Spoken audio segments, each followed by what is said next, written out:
वाला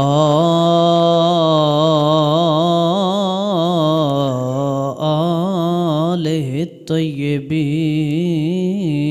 अत्ताहिरीन वाला अस्हाबिहिल मुज्तबा वल मुअद्दिबीन।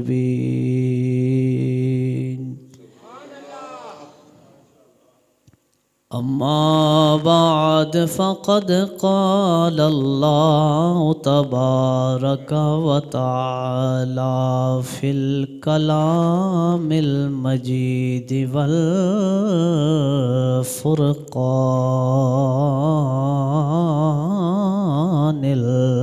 हमीद।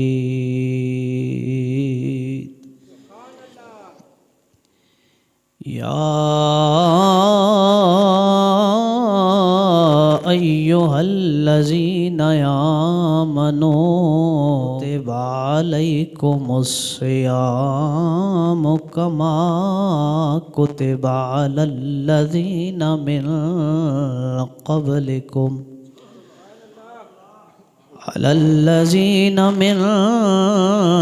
क़ब्लिकुम लअल्लकुम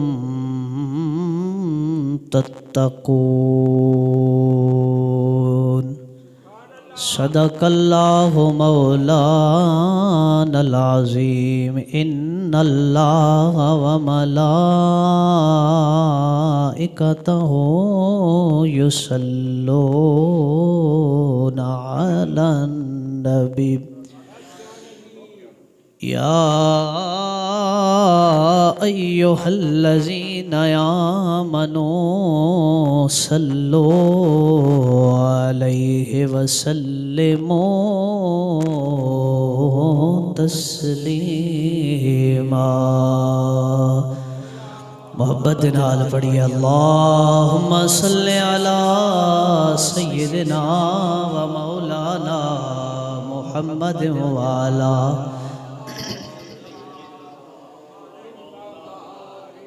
रब कायनात का फजल और करम है, उस खालिक़े कायनात मालिक अर्ज़ व समा ने आज फिर हमें अपने घर में हाजिर होने की तौफीक नसीब की है। अल्लाह का शुक्र अदा करते हैं, उस खालिक़ कायनात मालिक अर्ज़ व समा ने आज फिर एक दफ़ा हमें रमज़ानुल मुबारक का ये मुक़द्दस जुम्मतुल मुबारक नसीब किया है। अल्लाह की बारगाह में दुआ करते हैं, खालिक़ कायनात जितने भी हमारे दोस्त अजीज़ व अक़रबा रिश्तेदार जो हालत ईमान के साथ इस दफ़ा हमारे दरमियान मौजूद नहीं हैं, दुनिया से चले गए, पिछले रमज़ान में पिछले जुम्मे में मौजूद थे, अल्लाह उन सब की बख्शिश व मग़फ़िरत फरमाए। और जितने हम मौजूद हैं अल्लाह हम सब को आइंदा साल भी ये रमज़ान की मुक़द्दस घड़ियाँ नसीब फरमाए। मगर कुर्बान जाए उस रब्बे कायनात की शान और शौकत पर कि जिसने हमें रमजान का ऐसा मुक़द्दस महीना अता फरमाया है कि जिसकी एक रात नहीं, दो रातें नहीं, पूरी 30 रातें अल्लाह की रहमत ऐलान करके कहती है कोई बख्शिश तलब करने वाला कि उसे बख्श दिया जाए, है कोई रिज़्क़ तलब करने वाला उसे रिज़्क़ अता किया जाए। इसीलिए आरफ़ खड़ी रहमतुल्लाह अलैह आप फरमाते हैं पिछली राती रखे मत रब दी ओ करे बुलंद आवाज़ बख्शिश मंगड़े वाले अल्लाह का खुलाई दरवाज़ा। तो रमज़ानुल मुबारक की हर रात अल्लाह की रहमत आवाज देती है कोई रिज़्क़ का तलबगार उसे रिज़्क़ दिया जाए, है कोई बख्शिश का तलबगार उसे बख्श दिया जाए, है कोई इज्जत का तलबगार उसे इज्जत अता की जाए। और फिर दोस्तान मोहतरम तेरे और मेरे रब ने हमें रमजान का तोहफा अता फरमाया है और रब का कुरान सुनते हैं। खालिक कायनात मालिक अर्ज़ व समा कुरान करीम फुरकान हमीद में इरशाद फरमाता है, या अय्युहल्लज़ीना आमनू कुतिबा अलैकुमुस्सियाम कमा कुतिबा अलल्लज़ीना मिन क़ब्लिकुम लअल्लकुम तत्तकून। अल्लाह इरशाद फरमाता है, ऐ वो लोगो जो ईमान लाए हो, तुम पे रोजे फर्ज कर दिए गए। ऐ मेरे मौला क्यों फर्ज किए गए? क्या सिर्फ हमारे ऊपर ही फर्ज किए गए हैं? मेरा मौला इरशाद फरमाता है, ऐ मेरे नबी की उम्मतियों, ये रोजे सिर्फ तुम्हारे ऊपर फर्ज नहीं किए गए बल्कि मिन क़ब्लिकुम, तुमसे पहले जितनी उम्मतें आई हैं उन पर भी रोजे फर्ज किए गए। मेरे मौला ये रोजे क्यों फर्ज किए, वजह क्या है? मेरा अल्लाह इरशाद फरमाता है, लअल्लकुम तत्तकून, इसलिए फर्ज किए गए कि ताकि तुम परहेजगार बन जाओ, ताकि तुम नेक बन जाओ, ताकि तुम मुत्तकी बन जाओ, ताकि तुम गुनाहों से बचने वाले बन जाओ। ऐ मेरे नबी के गुलामों जरा गौर करना, इस रोजे का मकसद मेरे अल्लाह ने बयान फरमाया है। रोजे का मकसद ये है बंदा परहेजगार बन जाए। रोजे का मकसद क्या है कि बंदा परहेजगार बन जाए, नेकोकार बन जाए, गुनाहों से बचने वाला बन जाए। अच्छा, रोजा क्या है? मेरे हुजूर अलैहिस्सलाम फरमाते अस्सियामु जुन्नतुन, कि ये रोजा ढाल है। या रसूलल्लाह किससे? फरमाया कि ये रोजा तुम्हें अल्लाह के अजाब से बचाएगा और जहन्नम की आग से बचाएगा। जो दुनिया में रोजा रखेगा वो जहन्नम की आग से बच जाएगा, अल्लाह के गजब से बच जाएगा, अल्लाह की जो है अजाब से बच जाएगा। तो इसलिए फरमाया रोजा ढाल है। और फिर मेरे हुजूर अलैहिस्सलाम के गुलामों, कोई भी बंदा काम करेगा उसे जन्नत मिलेगी, नमाज पढ़ेगा जन्नत मिलेगी, हज करेगा जन्नत मिलेगी, ज़कात देगा जन्नत मिलेगी। जितनी भी इबादत हैं बंदा ये इबादत करेगा उसे जन्नत मिलेगी। मगर रोजा ऐसी इबादत है, मेरा अल्लाह फरमाता है, मेरे बंदे रोजा मेरे लिए है और मैं ही इसकी जज़ा हूँ। तू नमाज पढ़ेगा जन्नत मिलेगी, हज करेगा जन्नत मिलेगी, जितने भी नेकी वाले काम है ये सारे करेगा अल्लाह जन्नत देगा। और जब रोजा रखेगा वो जन्नत वाला रब मिल जाएगा, जन्नत वाला रब मिल जाएगा। रोजा ऐसी इबादत है। अच्छा, फिर रोजे के साथ इतना ये क्यों गहरा ताल्लुक? और भी तो इबादत है, मगर रोजे के साथ अल्लाह ने ये क्यों फरमाया कि रोजा मेरे लिए है और मैं ही इसकी जजा हूं या मैं ही इसकी जजा देता हूं? इसलिए फरमाया कि रोजा ऐसी इबादत है, ये या तो बंदे को पता होता है या रब को पता होता है। रोजा ऐसी इबादत है, या तो बंदा नमाज पढ़ता है, सारे नमाजियों को पता होता है इसने नमाज पढ़ी है, ज़कात देता है, जिससे ज़कात देगा उसे पता होगा कि इसने ज़कात दी है, इसी तरह हज करेगा सारे बंदों को पता होगा इसने हज किया है। रोजा ऐसी इबादत है सिवाय बंदे के और रब के किसी को पता नहीं होता, सिवाय बंदे और रब के किसी को पता नहीं होता। इसीलिए अल्लाह फरमाता है फ़इन्नहु ली व अना अजज़ा बिही, कि रोजा मेरे लिए है और मैं ही इसकी जज़ा देने वाला हूँ। तो रोजा ऐसी इबादत है कि जिसकी जजा अल्लाह खुद देता है। बाज़ लफ्ज़ों में फरमाया कि अना उजज़ा बिही, मैं ही इसकी जजा हूँ। और फिर अज़ीज़ान मोहतरम, मेरे हुज़ूर अलैहिस्सलाम की एक और हदीस पाक सुनो। आका अलैहिस्सलाम फरमाते लिस्साइम फरहतान, जो रोजा रखता है उसके लिए दो खुशखबरियां हैं। फरहतुन इंदा फित्रिही व फरहहु इंदा लिकाए रब्बिही, एक वो खुशी है जो रोजेदार को इफ्तार के वक्त मिलती है और दूसरी वो खुशी है जो रब के दीदार के वक्त मिलेगी। दो खुशखबरियां हैं रोजेदार के लिए। एक वो इफ्तारी के वक्त जब बंदा सामने खाना पड़ा है। अब देखो अल्लाह ने इंसान पे कितना करम किया, मुसलमान पे, उसे रोजा अता किया और उसे कितना करम किया। सामने पानी भी पड़ा है, सामने रोटी भी पड़ी है, सामने सारा सलाद वगैरह पड़े हैं, फ्रूट पड़ा है, हर चीज पड़ी है। अब बंदा चाहे तो उठा के खा सकता है, मगर किस चीज ने इसे रोका? इसे अल्लाह के हुक्म ने रोका हुआ है। इसे अल्लाह की मोहब्बत ने रोका हुआ है, इसे मेरे नबी के फरमान ने रोका हुआ है कि आका फरमाते हैं कि रोजा जो है सहरी से लेके इफ्तार तक, जब तक इफ्तार का वक्त दाखिल नहीं हो जाता तब तक बंदा कोई खजूर नहीं खा सकता। हालांकि सारी चीजें हलाल है, पानी भी हलाल है, खजूर भी हलाल है, और मेरा अल्लाह फरमाता है कुलू वशरबू, खाओ और पियो, अल्लाह ने जो तुम्हें रिज्क दिया है वो खाओ और पियो। जिन चीजों से जिस वक्त अल्लाह ने मना कर दिया उस वक्त उन चीजों से रुक जाना बंदे के ऊपर फर्ज हो जाता। अब मैं यहाँ रुक के एक और बात भी अर्ज करूं, रमजान ये हमारा प्रैक्टिकल होता है। हमने थ्योरी पढ़ी कुरान में, हमने थ्योरी पढ़ी अहादीस में। कुरान कहता है शराब नहीं पीना, हदीस कहती है शराब नहीं पीनी। इसी तरह कुरान कहता है सूद नहीं खाना, हदीस कहती है सूद नहीं खाना। कुरान कहते हैं हराम नहीं खाना, हदीस कहती है हराम नहीं खाना। हमने थ्योरी पढ़ी है कुरान और हदीस के अंदर, मगर रमजानुल मुबारक हमारा प्रैक्टिकल होता है।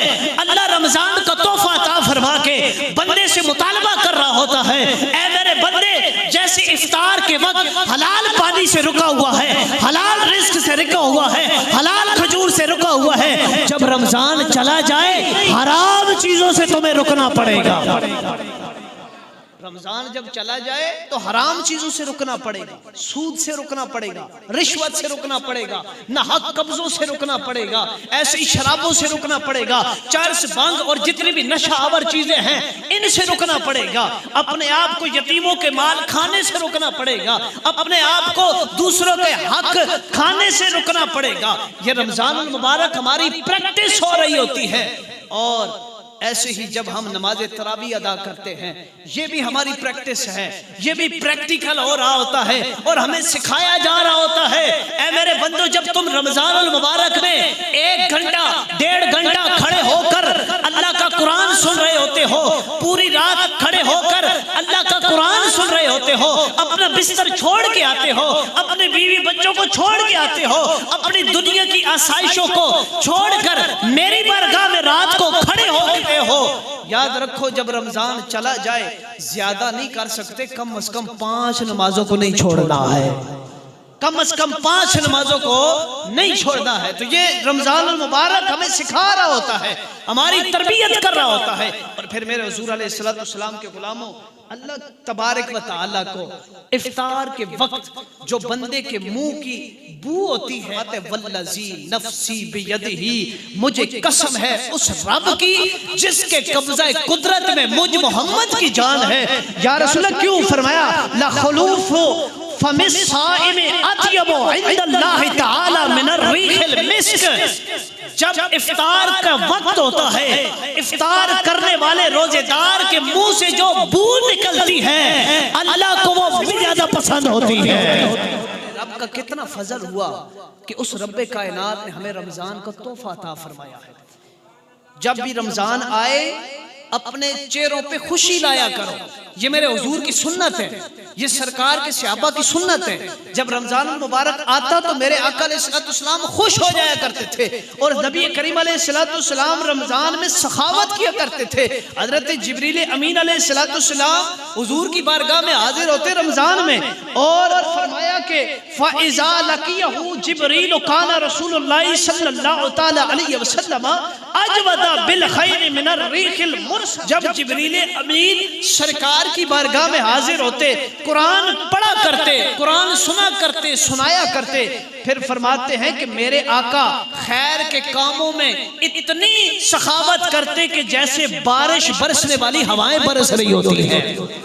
सरकार इतनी सखावत किया करते, इतना ताउन किया करते अपने मोहल्लेदारों के साथ, रिश्तेदारों के साथ, गुरबा के साथ, इतना उन्हें अता किया करते। वैसे भी मेरे हुजूर अलैहिस्सलाम तो सखी, मेरा बरेली का बादशाह बोलता है, आप फरमाते वाह क्या जूदो करम है शाए फतेहा तेरा, वाह क्या जूदो करम है शाए फतेहा तेरा, नहीं सुनता ही नहीं मांगने वाला तेरा।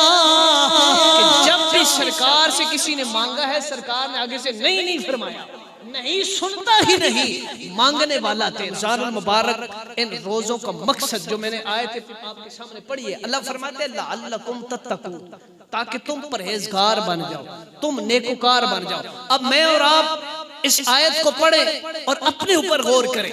किसी के ऊपर उंगली उठाने से पहले मैं खुद को देखूं।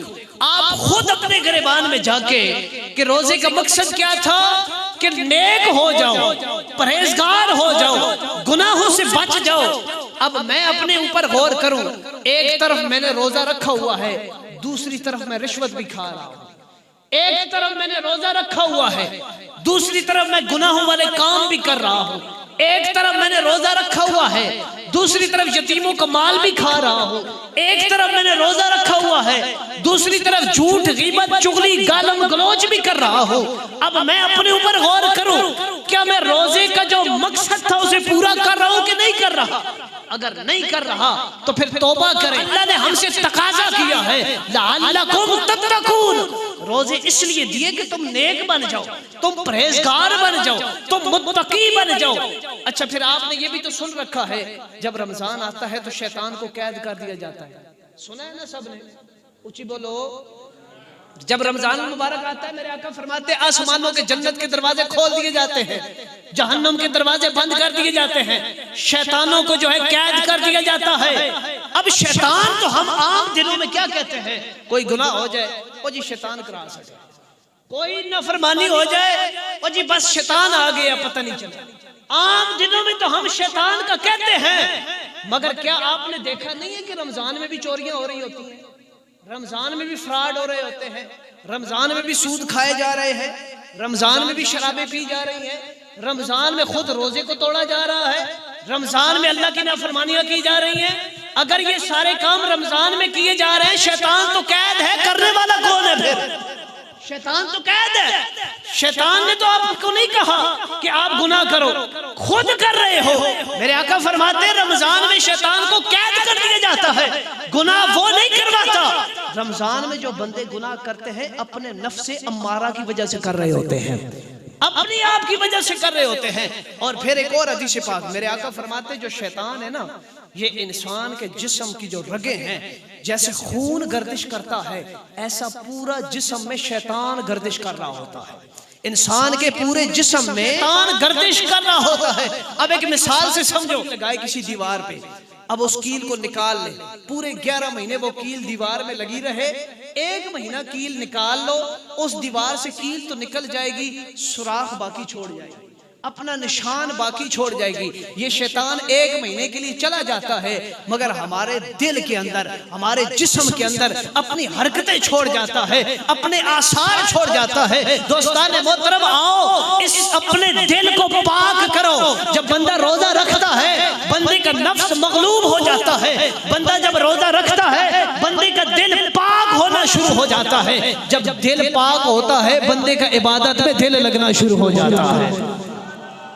आओ ये महीना है, जैसे इस महीने के अंदर हम गुनाहों से रुकने की कोशिश करें, ऐसे ही पूरा साल, पूरी जिंदगी अपने आप को शैतान से बचाने की कोशिश करें। इससे पहले जब भी रमजान मुबारक आता है, एक मसला बड़ा ही लोगों में इख्तिलाफ जो है ना शुरू हो जाता है कि रमजान मुबारक में नमाज तरावीह बाज़ लोग 8 पढ़ते हैं, बाज़ 10 पढ़ते हैं, बाज़ 12 पढ़ते हैं। मैं किसी पे उंगली नहीं उठाता और ना ही ये मेरा अंदाज है। मैं आपके सामने हुजूर के हदीस पाक रखता हूँ, जिसे समझ आ जाए अमल करने की कोशिश करो, अल्लाह सवाब अता फरमाएगा। जिसे ना समझ आए तो फिर वो जैसे मर्जी कर। पहली हदीस पाक, किताब का नाम है मुसन्नफ इब्न अबी शैबा, इसके अंदर भी है, अल मुअज्जमुल कबीर इसके अंदर भी है, और इसी तरह मजमुउज़ ज़वाइद के अंदर भी है, और ये 3-4 किताबों के अंदर मेरे हुजूर की हदीस मुबारका है। रिवायत करने वाले अब्दुल्ला इब्ने अब्बास, मेरे हुजूर के कजन, मेरे सरकार के चचा के बेटे हजरत अब्दुल्ला इब्ने अब्बास रिवायत करते हैं। क्या फरमाया? अन्ना रसूलुल्लाही सल्लल्लाहु तआला अलैहि वसल्लम काना युसल्ली फी रमदाना 20 रकअतन वल वित्र। जब रमजान मुबारक का महीना आता, मेरे हुजूर 20 रकअतन 20 रकअत तरावी अदा किया करते थे। प्यार से बोलो सुभान अल्लाह। मैंने किसी को कुछ कहा तो नहीं है ना? हदीस पाक पढ़ी है, अगर किसी को एतराज है तो फिर हदीस में बात करो।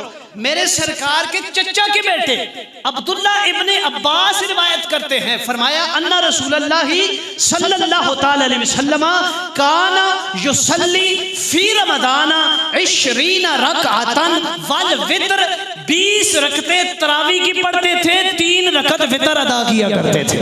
और फिर अगली हदीस पाक एक और सुनो, मेरे हुजूर अलैहिस्सलाम के सहाबी हैं हजरत जाबिर बिन अब्दुल्ला रज़ियल्लाहु ताला अन्हु, आप फरमाते अलैहिस्सलाम रमजान अल मुबारक की एक रात मस्जिद में तशरीफ लाए, आपने 24 रकतें अदा फरमाई, आओ तरा बिसलासतिन, और 3 वितर अदा फरमाए। किसी के ज़हन में सवाल पैदा होता है, भाई इस हदीस में तो 24 रकतें पढ़ाई गई हैं, आप कहते हो कि 20 रकतें मेरे सरकार में पढ़ी हैं, यहाँ हदीस पाक में 24 हैं, तो इस हदीस पाक का जवाब उलमाए किराम लिखते हैं 24 रकतें मेरे हुजूर ने पढ़ाई हैं, 4 इशा के फर्ज थे, 20 नमाजें तरावी अदा फरमाई, ये 24 रखते हैं। अगली हदीस पाक सुनो, हजरत अल्लामा इब्ने हजर अस्कलानी फरमाती है करीम अलैहिस्सलाम ना एक दिन मस्जिद में आए, नमाज इशा अदा फरमाई, 20 रकतें तरावी पढ़ाई, वितर पढ़ाए, फिर चले गए। दूसरी रात आए, फिर चले गए।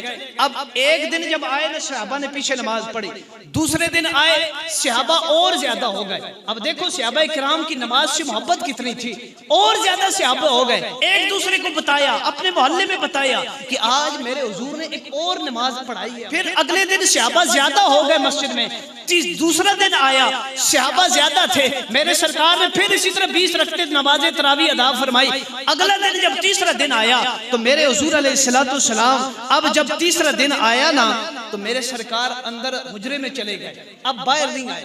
अब सरकार के सहाबा का अदब देखो, हुजूर का कितना अदब करते। मेरा अल्लाह फरमाता है कि ए मेरे नबी के सहाबा, जब सरकार अपने हुजरे में हो तो बाहर से आवाज नहीं दे रही है। सरकार के सहाबा इशा के फर्ज पढ़े, मेरे हुजूर हुजरे में तशरीफ ले गए, सरकार के सहाबा मस्जिद में बैठे रहे। अब एक सहाबी थोड़ा सा हुजरे के आगे जाते हैं, थोड़ी सी खांसी करते हैं, थोड़ी सी खांसी करते हैं कि सरकार को अंदर आवाज जाए और हुजूर बाहर तशरीफ ले आए, फिर आके बैठ जाते हैं। करते करते पूरी रात मेरे नबी के सहाबा नमाज के इंतजार में मस्जिद में बैठे रहे, पूरी रात। आज मैं और आप गौर करें, हम नमाज से कितना प्यार करते हैं। सरकार के सहाबा पूरी रात मस्जिद में बैठे रहे नमाज के इंतजार में। अब सुबह जब हुई ना तो मेरे सरकार फजर की नमाज के लिए जब बाहर तशरीफ लाए तो मेरे सरकार ने पता है क्या फरमाया, सहाबा मैं जानता था कि तुम मस्जिद में बैठे हुए, मुझे पता था, मुझे तुम्हारी खबर थी, मुझे ये इल्म था कि तुम आ रहे हो, बार बार मेरे हुजरे के पास खांसी कर रहे हो और मुझे बुलाने की कोशिश कर रहे हो। मुझे इस बात का डर था कि अगर आज रात मैं आता ना नमाज पढ़ाने तो ये नमाज तुम्हारे ऊपर फर्ज कर दी जाती थी, ये नमाज तरावी तुम्हारे ऊपर फर्ज हो जाती। इस डर की वजह से आज मैं नहीं आया।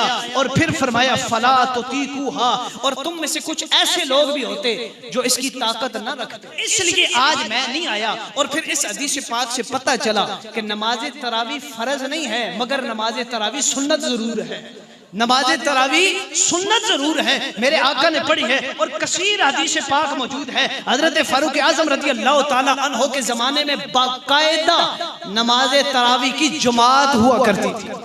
इससे पहले हजरत फारूक आजम रज़ियल्लाहु ताला अन्हु ने नमाज तरावी की बाकायदा जुमात करवाई। हजरत उबई बिन काब रज़ियल्लाहु ताला अन्हु, आप मदीने के अंदर लोगों को नमाज तरावी पढ़ाया करते थे और आप पूरी 20 रकत नमाज तरावी पढ़ाया करते थे। इसी तरह जनाबे उस्मान गनी का दौर आया तो आपके जमाने में भी 20 तरावी पढ़ाई जाती है। और इसी तरह मौला अली रज़ियल्लाहु ताला अन्हु 20 रकत तरावी पढ़ाते थे। इसी तरह ताबईन, तबा ताबईन, उलमाए किराम, जितने भी हमारे सूफियाए आइमा, मुज्तहिदीन, फुकहा, तमाम के नजदीक नमाज तरावी 20 रकात हैं, 8 या 11 रकात तरावी नहीं है। 8 रकत क्या है? हुजूर ने 8 रकत पढ़ी है, 3 रकत वितर के पढ़े हैं, मगर वो क्या है? वो मेरे हुजूर उठकर तहज्जुद की 8 रकत पढ़ा करते थे। वो तहज्जुद की 8 रकते पढ़ा करते थे। रमज़ान मुबारक में मेरे आका ने 20 रकते तरावी पढ़ी हैं। अल्लाह हमें अमल करने की तौफीक अता फरमाए। अक्सर बंदे ये पूछते हैं कि रोजे की हालत में अगर किसी बंदे को उल्टी आ जाए तो उसके रोजे पे क्या असर पड़ता है। तो ये बात याद रखें कि उल्टी में तीन बातें हमेशा याद रखें। पहली चीज तो यह है कि उल्टी खुद आई या इस बंदे ने खुद लाई है। ये खुद अगर उल्टी लाई है फिर तो रोजा टूट जाएगा। अगर खुद उल्टी आई है, तबीयत खराब थी, दिल पे बोझ था, उल्टी आ गई रोजे के दौरान, तो सारी जितनी भी उल्टी आई है ये सारी बाहर निकाल कर उसके बाद बंदा कुल्ली कर ले, इसका रोजा बरकरार रहता है, इसके रोजे पे कोई असर नहीं पड़ता। रोजे के दौरान अगर उल्टी आ जाए, मुंह भर के ऐसे कहा जाता है शरीयत की बोली में, मुंह भर के अगर रोजे में आ जाए, जितनी मर्जी आ जाए, भले पूरे बर्तन भर जाए उल्टी से, फिर भी बंदे का रोजा नहीं टूटता उल्टी की वजह से। और अगला मसला कि रोजे की हालत में मिसवाक करना। अगर कोई बंदा रोजे की हालत में मिसवाक करता है, दिन को करता है या जो है सहरी के वक्त रोजा बंद करने के फौरन बाद करे, या दिन को करे, या किसी भी वक्त रोजे की हालत में मिसवाक करने की इजाजत है। मेरे आका की सुन्नत है, सरकार अलैहिस्सलाम रोजे की हालत में मिसवाक किया करते थे और मिसवाक हर हाल में जायज है। मगर इसमें एक चीज समझने वाली कि मिसवाक जिसके तिनके ना निकलते हो, कोई रेशे वगैरह उसके ना निकलते हो, अगर उस मिसवाक को कोई तिनका, कोई रेशा अगर वो हलक से नीचे चला गया फिर रोजा टूट जाएगा, वगरना सिर्फ मिसवाक करने से बंदे का रोजा नहीं टूटता। अगला मसला यह है कि बाज़ बंदों को सांस की बीमारी होती है और वो सांस लेने में दुश्वारी होती है, उन्हें डॉक्टर एक पंप देते हैं जिसे इनहेलर कहा जाता है। अगर कोई बंदा रोजे की हालत में इनहेलर लेता है तो इसका रोजा टूट जाए, या इसी तरह कोई बंदा भाप लेता है तो रोजे की हालत में भाप लेने से या इनहेलर लेने से बंदे का रोजा टूट जाएगा। इसी तरह अगला मसला यह है कि अगर कोई बंदा मरीज है तो इसके रोजे का क्या हुक्म है। ये वाला अक्सर लोग मसला पूछते हैं और बताते भी रहते हैं, फिर भी कई बंदों को याद नहीं रहता। बात याद रखें कि मरीज, अगर कोई ऐसा मरीज है जिसे डॉक्टरों ने, किसी तबीब हाजिक यानी गैर फासिक मुसलमान डॉक्टर ने कहा है कि तू अगर रोजा रखेगा तेरा मर्ज बढ़ जाएगा या तू दुनिया ही से चला जाएगा, यानी कि किसी सही असल तबीब ने किसी को कहा हो, फिर ये बंदा रोजा छोड़ सकता है। मगर इसे अगर बाद में उम्मीद है कि मैं महीने बाद, 2 महीने बाद, 5 महीने बाद मुझे सेहत मिल जाएगी, तो इस मरीज के ऊपर दोबारा अपने रोजों की कज़ा रखना फर्ज है। ये बंदा अभी से फिदिया नहीं देगा। अब बाज़ बंदे ये भी समझते हैं कि चलो भाई बीमार है तो फिदिया चाह दो।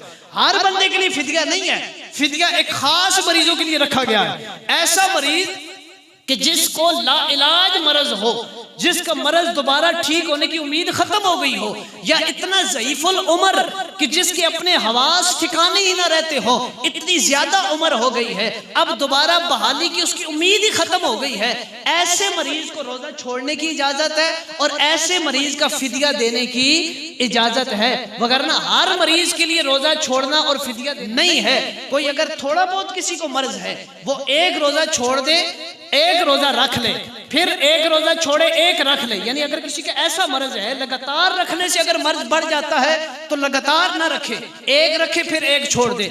इसी तरह किसी को गर्मियों में रोजे रखने से तकलीफ ज्यादा होती है तो गर्मियों के रोजे छोड़ के सर्दियों में रख ले। मगर अब तो है ही सर्दियां, तो कोई ऐसी मर्ज, ये मुख्तलिफ किस्में हैं मरीजों की।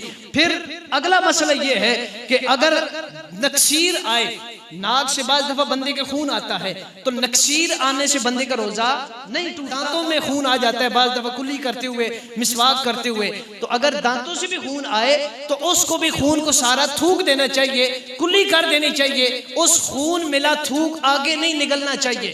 तो इस तरह बंदे का रोजा नहीं टूटता, दांतों से खून आए या नक्सीर आए, इसकी वजह से रोजा नहीं। ब्लड टेस्ट बंदा करवाता है, बाज़ दफा डॉक्टर लिख के देते ना खून का टेस्ट करवाएं, सीपी टेस्ट होता है, ब्लड टेस्ट होता है, तो ब्लड टेस्ट करवाने से भी बंदे का रोजा नहीं टूटता।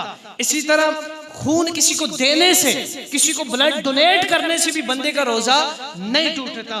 और फिर अगर कोई बंदा थूक या बलगम, अपना थूक या बलगम ये निगल जाने से भी बंदे का रोजा नहीं टूटता। अल्लाह तबारक व तआला इन मसाइल पे अमल करने की तौफीक अता फरमाए। और इस रमज़ानुल मुबारक में कोशिश करें अपने जो मोहल्लेदार हैं, रिश्तेदार हैं, जो गरीब हैं, जिन्हें हमारी ज़रूरत है, उनके साथ ताउन करें, खुफिया उनकी मदद करें और देखें अगर कोई ज़कात के मुस्तहिक है उन्हें ज़कात अदा करें। और अगर कोई सादात हैं तो सईदों पे ज़कात नहीं लगती, फिर अगर भी कोई सादात में कोई गरीब है या इस तरह के हैं उनके साथ ज़कात के अलावा ताउन करें, सदका करें, खैरात करें। आखिर दावाना अल्हम्दुलिल्लाह।